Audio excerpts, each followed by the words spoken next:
जी ये शरबत मुसफ़ी खून तैयार हो रहा है। ये दाद खाज, सोराइसिस, एक्जिमा, चंबल वगैरह जिसको बोलते हैं, सोराइसिस और चंबल एक ही नाम है, ठीक है ना। तो ये सोराइसिस के लिए बेहतरीन चीज़ है। ये ज़बरदस्त मुसफ़ी खून है। ख़ास बात ये है अगर किसी को कब्ज़ हो उसमें फ़ायदा है, किसी को लीवर की प्रॉब्लम हो, फैटी लीवर हो या लीवर पर वर्म हो या फिर लीवर की कोई भी आम प्रॉब्लम हो या फिर लीवर काम ना कर रहा हो या फिर पेट की प्रॉब्लम हो, ये बहुत सारी बीमारियों का एक ही शरबत है। ये शरबत मुसफ़ी खून है। ख़ास तौर से इसको ये ना 2-3 दिन में इसका रिजल्ट मिलना शुरू हो जाएगा। इतनी शानदार चीज़ है। अभी इसको पका रहे हैं, तैयार किया है। अभी इसके ऊपर जो आ रही है ना ये उतारेंगे, ये इसके ऊपर आ रही है। ये इतना ज़बरदस्त मुसफ़ी खून है। किसी के चेहरे पे दाग, धब्बे, झाइयाँ, कील, मुहासे कितने भी पुराने हों, चाहे 20 साल पुराना मर्ज़ हो, बिल्कुल ठीक हो जाएगा इंशाअल्लाह। इतनी ज़बरदस्त चीज़ है। तो ये ख़ास तौर से मुसफ़ी खून है। अब जब खून यानी ब्लड को प्यूरीफाई करने के लिए, जब ब्लड साफ़ हो जाएगा, उसके अंदर से टॉक्सिन्स बाहर आ जाएंगे, तो ये जो स्किन की जो प्रॉब्लम है वो अपने आप ठीक होना शुरू हो जाती है, ठीक है ना। लगाने वाली भी काम करती है और साथ में खाने वाली भी, तो दोनों का कॉम्बिनेशन हो तो और अच्छा रिजल्ट आता है, ठीक है ना। तो ये शरबत मुसफ़ी खून का ख़ास स्पेशल मटेरियल था, जो दवाइयाँ थी, जो जड़ी बूटियाँ थी, वो हमने पहले इसको पका करके इसका काढ़ा तैयार किया है। काढ़े को तैयार करने के बाद वो उसको छान करके जो जो फजला था वो हमने फेंक दिया। उसके बाद इसमें जो है ना चीनी वगैरह डाल करके इसका शरबत तैयार कर रहे हैं, ठीक है ना। तो ये बेहतरीन शरबत है। इसके 2 से 4 चम्मच सुबह शाम लेनी पड़ती है और 3 दिन में इसका रिजल्ट आना शुरू हो जाता है। इतनी शानदार चीज़ है।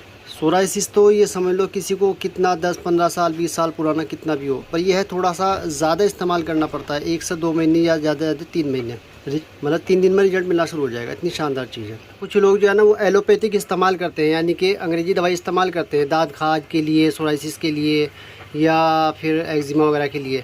वो काम तो करती है लेकिन ज़्यादातर मैंने देखा है कि वक्ती तौर पर काम करती है, यानी कि जब तक वो दवाई खा रहे हैं तब तक उसका असर रहता है।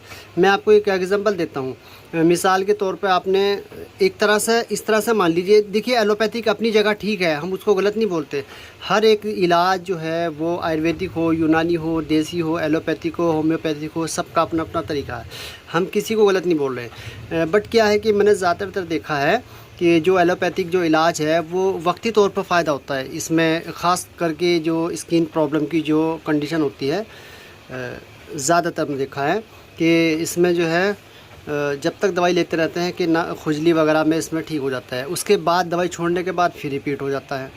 तो ये भी थोड़ा सा, लेकिन जो इलाज आयुर्वेदिक या देसी या यूनानी जो है इसमें क्या है, ये जड़ से ठीक होता है, अंदर से ब्लड प्यूरीफाई हो जाता है, टॉक्सिन्स बाहर निकल जाते हैं, जिस कारण से ये खुजली आ रही है। सौदावी मादा रुका हुआ है, सफरावी मादा रुका हुआ है या कफ रुका हुआ है, किस मिजाज में ये खुजली हो रही है, वो सारी चीज़ों को अगर मैनेज करके देखें तो वो समझ में आता है कि हाँ ये खुजली नहीं हो रही है या ये दाद इस वजह से हो रही है, या फिर ये सोराइसिस का मर्ज है, ये सौदावी मादा जो रुका हुआ है, जिसको आयुर्वेद में वात बोलते हैं, यूनानी में उसको जो है ना सौदा बोलते हैं। अगर मैं आपको मेडिकल लैंग्वेज में समझाऊँ तो एपिथेलियल टिश्यूज़, मस्कुलर टिश्यूज़ और नर्वस टिश्यूज़, तो ये 3 नाम हैं और 3 ये मिजाज होते हैं। तो ये 3 तरह के होते हैं, वात, पित्त, कफ, सौदा, सफरा, बलगम, ठीक है ना। तो ये जो दवाई है, ये जो शरबत है, ये जो जैसे वात अगर शरीर में रुका हुआ है, सौदा रुका हुआ है, तो उसको खराज करता है, निकालता है। मैं एक मिसाल दूंगा आपको। जैसे मिसाल के तौर पे कहीं कोई गंदगी पड़ी हुई है, आप उसके ऊपर कुछ मिट्टी वगैरह, राख वगैरह कोई भी ऐसी चीज़ डाल देंगे तो वक्ती तौर पे वहाँ से वो गंदगी की जो स्मेल है वो आनी बंद हो जाएगी। गंदगी तो वहीं की वहीं पड़ी है ना भाई, गंदगी तो वहीं की वहीं पड़ी है ना, तो वक्ती तौर पे उसमें से स्मेल आनी बंद हो जाएगी। गंदगी वहीं की वहीं पड़ी है, और तो ये क्या काम करता है, ये गंदगी को साफ़ करता है, उस चीज़ को साफ़ करता है। जो बैक्टीरिया या टॉक्सिन्स वगैरह जो रुके हुए हैं उसको निकालने का काम करता है। ये कुव्वत नाकला को भी तेज़ करता है। इसमें कॉम्बिनेशन देते हैं बनाकर, कुव्वत नाकला यानी कि निकलने वाली जो चीज़ शरीर में प्रॉब्लम कर रही है, चाहे वो सौदावी मादा हो, चाहे वो सफरावी मादा हो, या गैर ज़रूरी यानी कि ज़रूरत से ज़्यादा शरीर में रुका हुआ है। जैसे एक यूरिक एसिड होता है, अगर यूरिक एसिड ज़्यादा हो जाए तो फिर वो प्रॉब्लम करता है, तो फिर उसमें वो इखराज के लिए दवाई दी जाती है या उसको कंट्रोल के लिए दवाई दी जाती है। तो इसी तरीके से ये जो हम कॉम्बिनेशन देते हैं ये इखराज करता है, उस टॉक्सिन्स का इखराज करता है, उसको बाहर निकालता है। जब वो चीज़ बाहर निकल जाएगी धीरे धीरे ब्लड प्यूरीफाई हो जाएगा, ब्लड साफ़ हो जाएगा, तो प्रॉब्लम अपना आप ठीक होनी शुरू हो जाएगी। तो यही जो है ना सही इलाज है, उसूल इलाज है।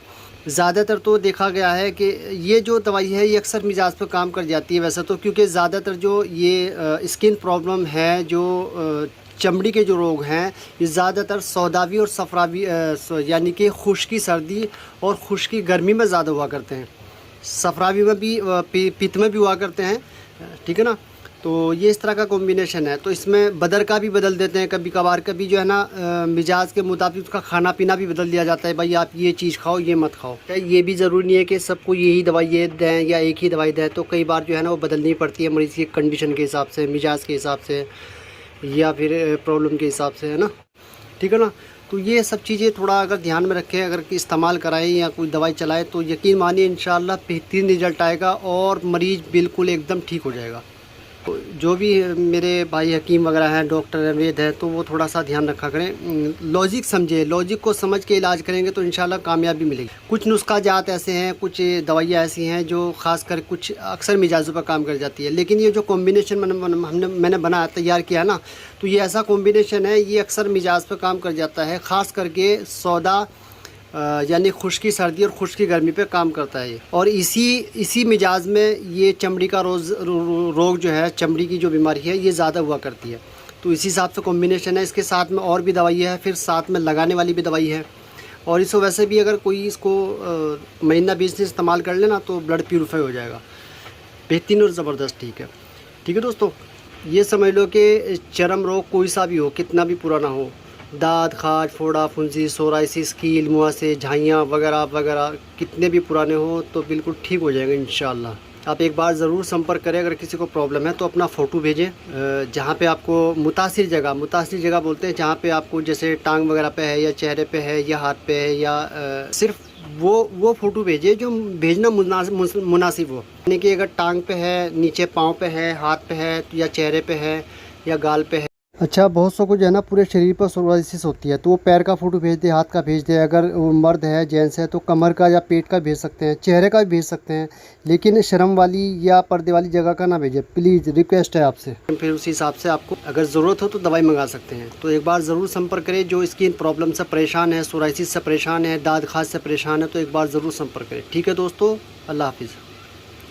तो ये बेहतरीन और ज़बरदस्त फॉर्मूलेशन है और ज़बरदस्त इसका रिज़ल्ट है। 3 दिन में इसका रिज़ल्ट मिलना शुरू हो जाएगा, बेहतरीन चीज़ है। तो इन चीज़ों में मेहनत लगती है। अब मैं देखो, मैं दिखाता हूँ आपको, एक मैं कजली तैयार कर रहा हूँ, गंधक पारे की कजली, जो आमतौर से आपने सुना होगा दवाइयों में डलती है। मैं दिखाता हूँ आपको, ये कजली है। देखिए इसमें टाइम लगेगा, इसकी चमक जो है ना लगभग पूरी तरह से साफ़ हो गई है, लेकिन है अभी कुछ बाकी। अभी इसको लगभग और कम से कम 6 घंटे और खरल करेंगे, उसके बाद जाके ये तैयार होगी। बल्कि कोशिश करेंगे इसको उससे ज़्यादा ही खरल करें, तब जाके ये गंधक पारे की कजली तैयार होगी। ये 1/7 का कॉम्बिनेशन है, यानी कि 1 तोला पारा है तो 7 तोला इसमें जो है वो गंधक है, यानी कि 10 ग्राम पारा तो 70 ग्राम गंधक। ये इसका कजली है जो आम तौर से चलती है, ठीक है ना। ये एक हकीम साहब है, तो उन्होंने मुझे बोला था कि हमें कजली तैयार करके दें, तो ये तैयार हो रही है, अब उनको भेजनी है इसमें से थोड़ी सी, ठीक है ना। तो ठीक है दोस्तों, जिन लोगों ने मेरा चैनल सब्सक्राइब नहीं किया तो प्लीज़ सब्सक्राइब कीजिए, लाइक कीजिए, ज़्यादा से ज़्यादा शेयर कीजिएगा, ठीक है दोस्तों। अल्लाह हाफिज़।